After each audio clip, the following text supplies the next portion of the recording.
Hey there, I am Dren, and this is Bobbie. She decided to join me for this little video, and she may be sticking her tail into the camera a little bit. What are you going to do? Okay, so this is a video that I'm doing another little quick mix tip on. I decided to do some shorter videos just focusing on some small little mix tip type things that helped my students when I taught. So at the San Francisco Conservatory of Music and at UC Santa Cruz in the Games and Playable Media Department, where we talked about things like mixing, especially mixing virtual instruments and trying to get everything in the box sounding good together. And a lot of our students were working on orchestral music or orchestral hybrid type of cues. And so that's always a challenge when you want to mix orchestra instruments with, say, synthesizers or guitars or a rock drum kit, whatever it might be, trying to get everything to sound like it belongs in one room, like it all came from the same place. One of the biggest issues that I think students face in trying to, anyone faces in trying to create a piece of music like this, where we're hearing a bunch of disparate instruments kind of working together. So that's what this little lesson is about. It's about bus reverb and orchestra instruments. So let's have a look, and maybe Bobbie won't get in the camera too much. Okay, here we are in this little session that I set up to show a few different orchestral libraries and how I have set them up. So right now I have them all, let's see, I think they're all going to bus one. I'm going to turn off the reverb I put there, and we're just going to listen to some of these.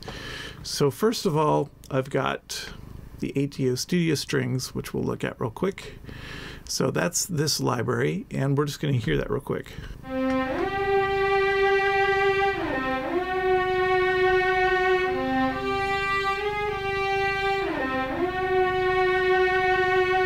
So I chose this library for this particular example because it doesn't have very much of a room sound. It doesn't have a very large reverb to it. But let's say you had that library that you really liked and you wanted to match it with another library that already did have a big sound. So how do you go about doing that? So let's look at Spitfire Albion strings. And this one does have a big room, or a big room possibility. So right now I have it set, if you're familiar with these libraries, you can change the mic set from the close to the far. I think it defaults to something like this. So let's hear how that sounds first.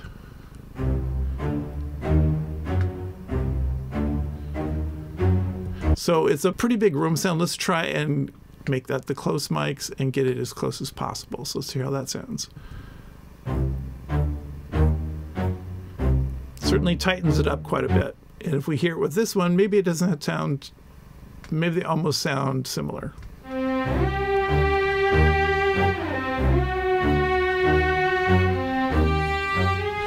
So what we're trying to do here is just take the room sounds out of our samples, because what we're going to do is add a bus reverb to everything to make them sound like they're in the same room. Thanks, Bobbie. So let's look at the next one. The next one, I've got some oboes from the Symphony series.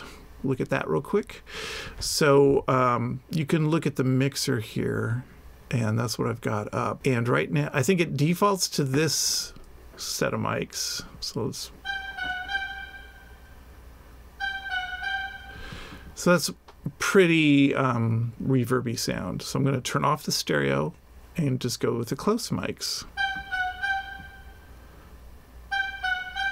You can see I don't have any added reverb to this, and I'm using the closest mics possible, and there's still some room sound in this thing. So it's just going to happen as part of a lot of different libraries. And then next, we've got some piccolo flutes from the Symphobia library. So now I've got it set to the close setting. All right, so.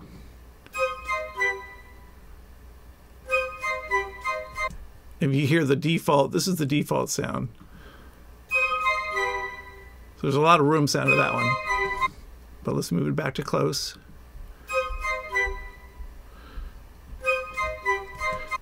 Okay, so let's listen to these all together.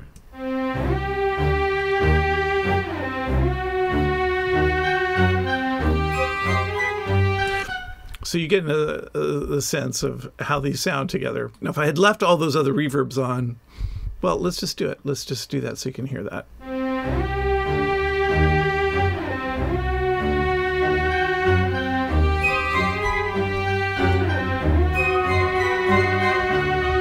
So maybe it doesn't sound like everyone's in a different room, but it certainly feels like those studio strings don't belong with everything else. There's a little bit of reverb on everything else, but it's not sounding cohesive.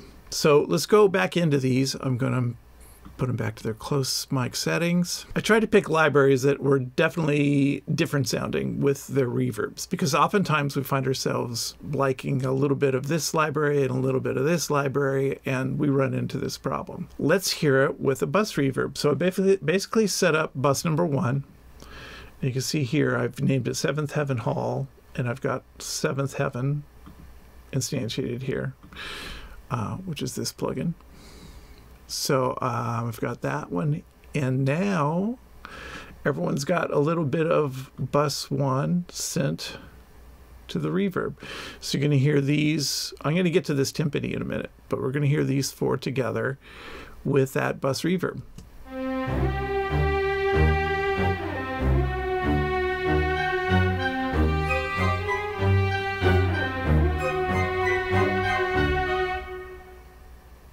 And that sounds pretty good. I think that sounds a lot more cohesive than what we had just heard. Now, I wanted to also show that this sounds good with a big reverb like this, but it could also be convincing in a smaller reverb like this Ocean Way Studios. I'm using this string sound, but I moved the mic a little bit further in the back here. You can change the distance of the mics.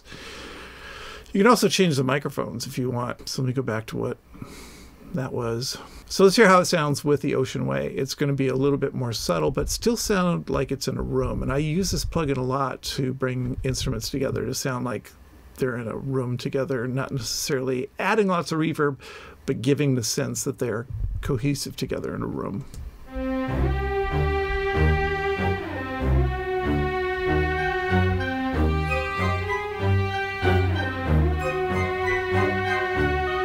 So that may not be the best choice if you're trying to present a big orchestral kind of cue.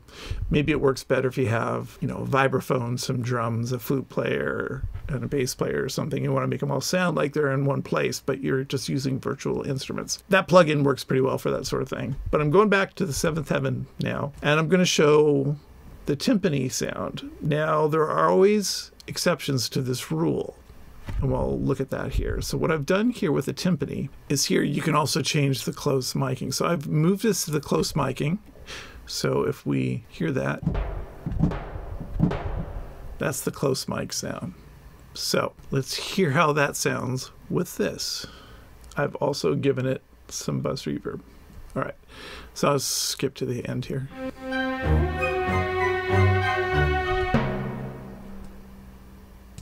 Okay. Doesn't sound bad. Doesn't sound bad at all. But I really like the room that they recorded this timpani in. So let's use the tree microphones. And if I play that on here, wow, those sound so much bigger and so much more like a timpani. So maybe I just sneak in a little bit of that 7th Heaven reverb and see if it matches up with things. Because that really sounds good, that timpani, with that reverb they recorded it in.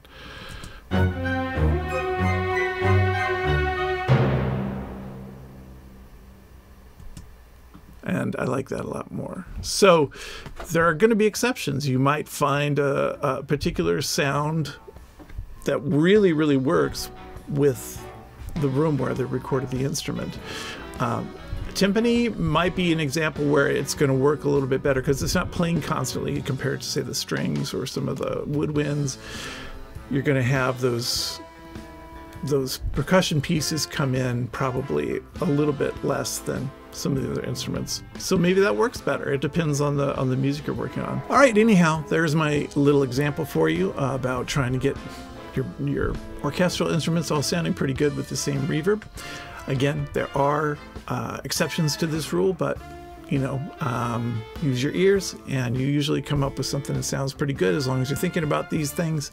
But as we grow our instrument libraries, our virtual instrument libraries, we get to know that I think it's actually good that we're poor when we're getting started, and we have to only add these libraries a little bit at a time, because then we get to know them really well and get to know all its strengths and weaknesses, what we can use particular libraries for. And that helps us decide when to use techniques like what I just talked about, and which libraries will work well for, say, a timpani sound with the room sound that it recorded it in versus a timpani sound that needs to have reverb added to it. Whatever it might be, but you get the idea. Thanks for watching, and I hope this was helpful.